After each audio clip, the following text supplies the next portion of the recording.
What's up guys, welcome back to another video. On this video we're going to be talking about in-season scouting, how to find deer right now.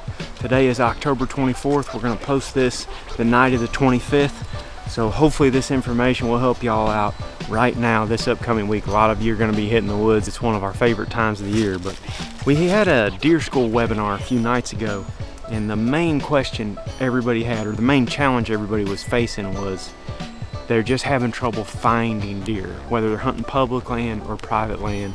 They don't really know where to start. They're having trouble putting the pieces together.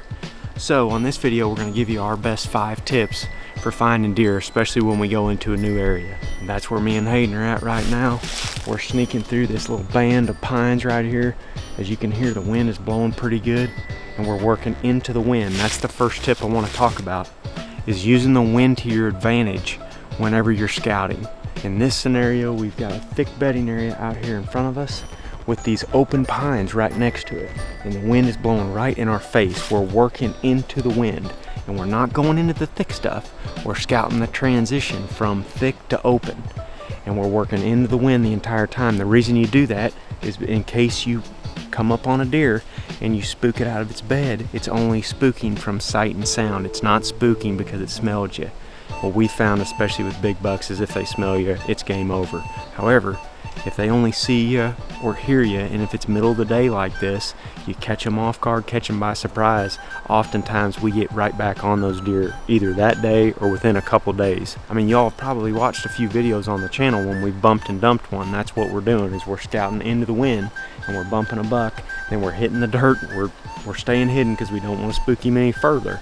Once we spook him and get eyes on him, we back out of there and then come up with a plan to hunt him in that same area.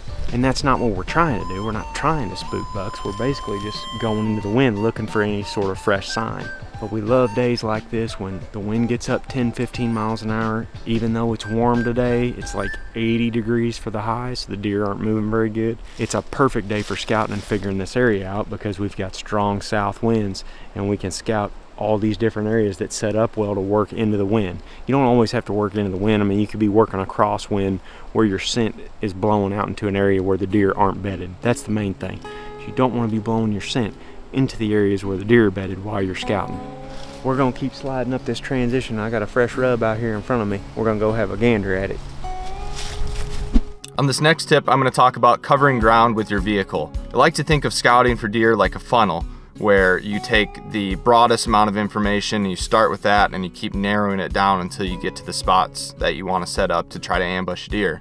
A lot of times when we're first getting to an area, the first step is to cover ground with the vehicle, drive around the entire place, try to find what access looks like, different habitat features, where people are hunting, and if you're lucky enough, just seeing actual animals crossing the road. While we're scouting, we're trying to gather as many data points as possible, and using the vehicle to cover a lot of ground allows us to gather more data points than if we were to just blindly dive into an area and just start scouting around. Can't cover nearly as much ground on foot as you can with the vehicle. So we like to cover the entire property, but it's even more helpful when you drive around areas where you can see a long ways and potentially spot game. Before I go on that drive, I like to use the route builder tool within OnX and just map out my entire route so I can just leave OnX up on the dash and be able to focus on looking around and not have to worry about where I'm navigating. There's not a lot of scenarios where we're seeing deer and going after them immediately. For example, I saw a buck crossing the road this morning and continued to drive around. I didn't just park and then dive in straight after him. In the morning right now, so I'm assuming that he's going to be bedded somewhere close there, so we're going to go scout around a number of different places and probably come back to that area later. I also really like to do a drive scout on opening mornings, especially during gun season, identifying pressure. That's when pressure is going to be the highest, so it's really easy to identify where people have and haven't been hunting. So overall, using your vehicle to scout around can be a really effective way at the top end of that funnel to identify areas that you're interested in scouting further. All right, so now that we've identified some areas of interest from the road, now we're trying to identify some feeding areas. This one behind me here is a pretty good example of a good feed tree. It's an acorn. It's an oak tree that's dropping a bunch of acorns. There's not much understory or leaf litter underneath, so the deer are able to get to them easily, and there's droppings all around it. The goal is to find the limiting factor in the area that you're hunting, which in this scenario, it's food and water. For example, this oak we found here is producing acorns, and a majority of the oaks that we've went around and scouted so far have not had many acorns. So this is one of those limiting factors that we've found. There's not a lot of opportunity for deer to find acorns, and we found one place that they're definitely feeding on. There's tons of droppings around, lots of tracks. So it makes sense why the deer are here, because this woods behind me is full of oaks, but this is the only tree that we found that's producing acorns. And we find feed trees like this by looking for fresh deer sign, which is what we're going to talk about next. All right, y'all, come on down here. We got a fresh pile of deer droppings right here. You can tell it's fresh because of the way that it is. Actually, you can tell it's fresh because it's moist and there's bugs and stuff on it. I mean, it's poop.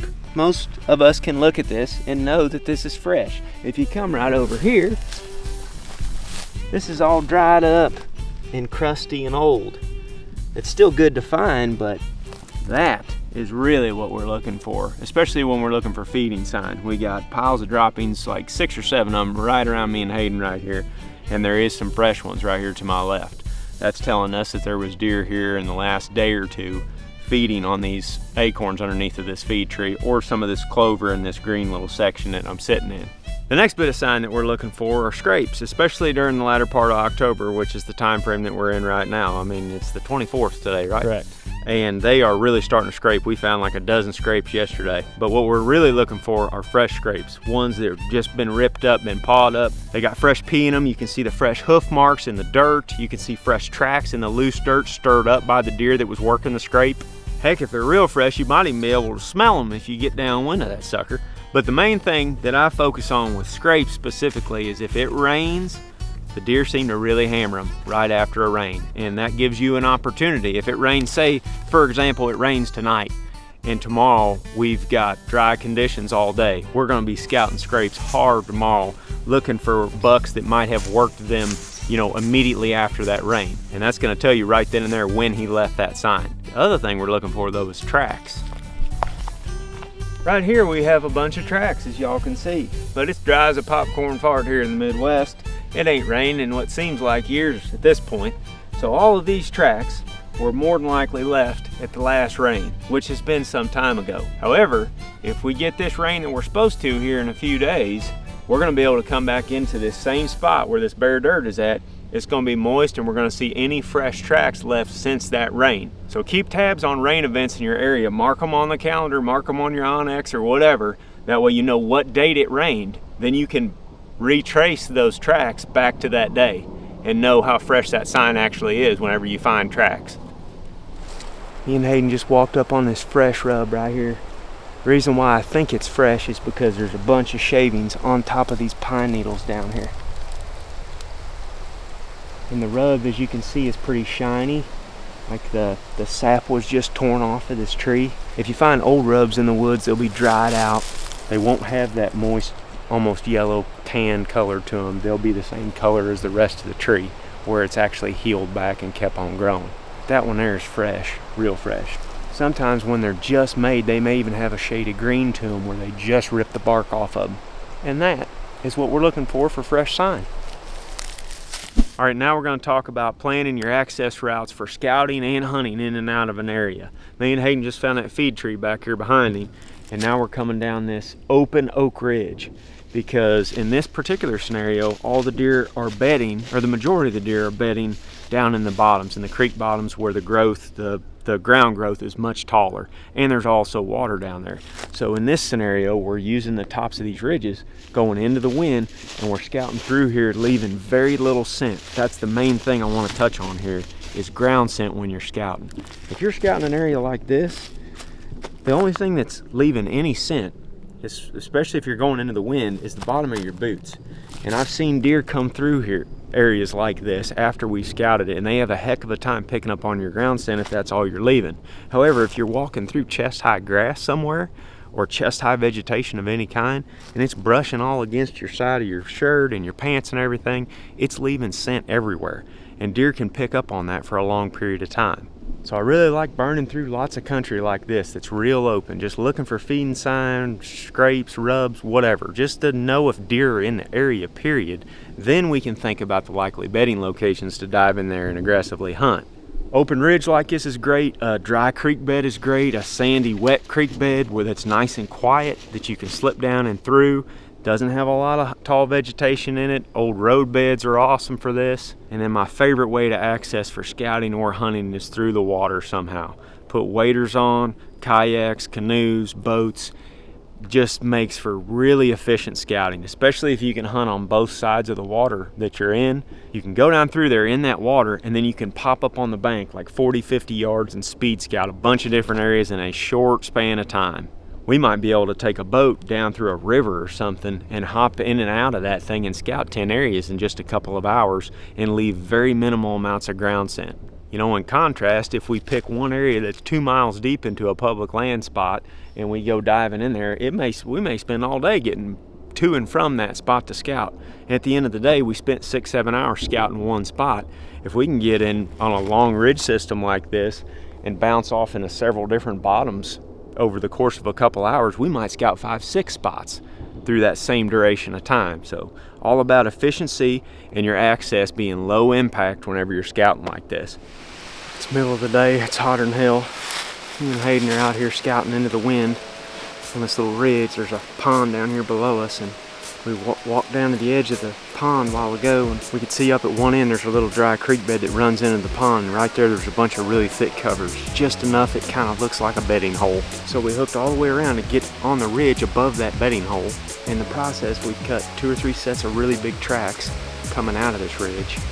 And we've found, what, 5 scrapes, 4 or 5 scrapes? Yeah, old ones. Old scrapes, yeah. not real, nothing like super fresh and aggressive. Like over the next week, they're gonna get more and more aggressive every single day. We wanted to scout this ridge running down into that bedding hole and see if there's any buck sign on it. And we're finding lots of rubs in here. I'd say right here in this little 40-yard span here, we found 5 or 6 of them. Yeah. I just gotta think that if there's a big one in here, he's laid up next to that water down there in that thick cover. This is a perfect example of what I was talking about earlier. We've got the suspected bedding area, then we hooked all the way around to where we got the wind in our favor, and now we're coming down the middle of this ridge where we're not leaving a ton of scent. There's not a lot of like low ground cover in here. We're not encroaching into the bedding area, but we're just going right up to the edge of it, and we're looking for sign coming and going. That kind of puts multiple tips together right here as an example. So Hayden was driving around this morning, saw some deer from the truck. We came over to this area. We started looking at the map, thinking about suspected bedding areas.